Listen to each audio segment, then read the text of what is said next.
दिसांनी खूप videos viral जाता. एक कलंगूटचा एक व्हिडिओ व्हायरल जाता. ड्रग्स हे जाताले आणि एक प्रॉस्टिट्युशनाचो व्हिडिओ जाला. तुका मांद्रार जाता थंय खूब जे टुरिस्ट येता.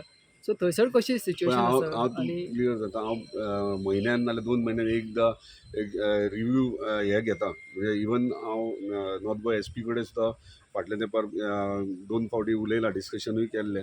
तशेंच आमचें स्थानीक पुलीस स्टेशन. सो एवरी हे फाटल्या दिसांनी कोणी तरी आमकां लोकलानूच एक आमच्या कॉन्स्टिट्युन्सी म्हाका कंप्लेंट केली, अशें अशें चल्लां. इमिजिएटली फोर्स हांगाच्यान येवन हांवें ऑनरेबल चीफ मिनिस्टराक सोमतेच सांगलें, हे खंय तरी हेचेर सोल्युशन काडूंक जाय आनी फोर्स धाडून सगळे आनी कंटिन्युअसली एवरी डे हे चलता. म्हणजे ड्रग्साचेर जावं प्रॉस्टिट्युशन रेड्स मारप चालूच आसता. म्हणजे म्हाका दिसता म्हाज्या कोस्टल बेल्टाक जाता तितले मॅक्झिमम आमी कंट्रोल दवरलेलो आहा. म्हणजे जो भायल्या हितून तुका आवाज येता तो आमच्या तो इतलो हाय लेवलीचेर जायना, कित्याक पुलीस आपलें काम बरे भशेन करतात. पूण थंयसर ड्रग्साचो वेव्हार चालू आहा म्हणून तुमचे थंय काय सामको कंट्रोलान आसा? म्हाका सांग खंय ना. म्हणजे आख्ख्या संवसारान वेव्हार चालू आहा. तूं खंय ना असो म्हणूच शकना न्हू.